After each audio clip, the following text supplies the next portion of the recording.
Сәлеметсіздер ме балалар? Бүгін қазақ тіл сабағы киім, сән, талғам атты жаңа бөлімді бастайтын боламыз. Бүгінгі сабағымыздың тақырыбы киім деп аталады. Қазақ тілі кітаптарыңыз бен дәптерлеріңізді ашып, күннің жадымен тақырыпты жазып қойыңыздар.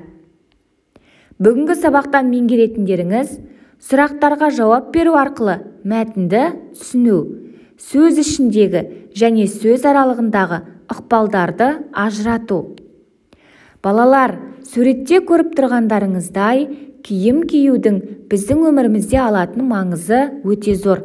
Себебі киім бізді табиғаттың түрлі тосын мінезінен, суықтан, жаңбырдан, қардан, ыстықтан қорғайтын біздің қорғаныш құралымыз. Қазақта ағаш көркі жапырақ, адам көркі шүберек, немесе киіміне қарап қарсы алып, ақылына қарап шығарып салады деген секілді мақалдар бар. Яғни, киімнің өте қымбат болғанынан көрі, оның таза, ұқыпты, жарасымды, үйлесімді бойға орнығуы өте маңызды. Тіпті киім кию мәдениетіне қарап, адамның ішкі мінез құлқында аңғаруға болатын кездер болады екен. Балалар, біз киімдерді адамдардың жас ерекшелігіне қарай, немесе мамандығына қарай, немесе жыл мезгілдеріне қарай бірнеше топқа бөлуімізге болады. Мысалы, жыл мезгілдеріне қарай қыстық, жаздық, күзгі, көктемгі киімдер, немесе жас ерекшеліктеріне қарай қыздарға, ұлдарға, әйел адамдарға, ер адамдарға арналған, немесе егде тартқан адамдарға арналған киімдер деп бөлуімізге болады.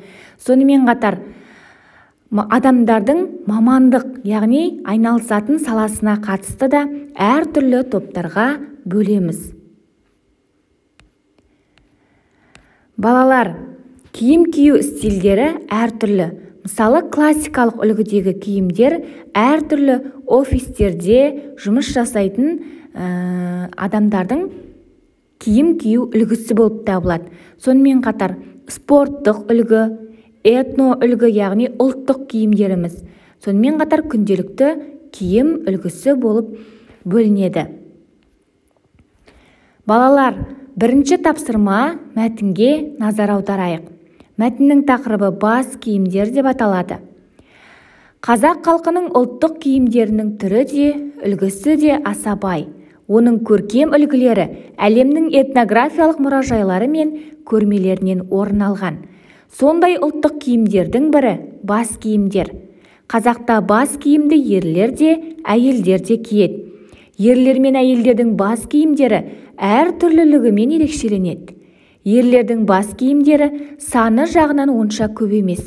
Мысалы, қалпақ, бөрік, тымақ, құлақшын, жалбағай, тақия және тағы басқалары. Әйелдердің бас киімдері бөрік, жаулық, желек, кимешек, күндік, орамал, қарқара және сәукеле, тақия, шәлі, қасаба және тағы басқалары. Қазақ әйелдерінің бас киімдері олардың жасы мен отбасындағы жағдайына байланысты бір-бірінен ерекшеленеді.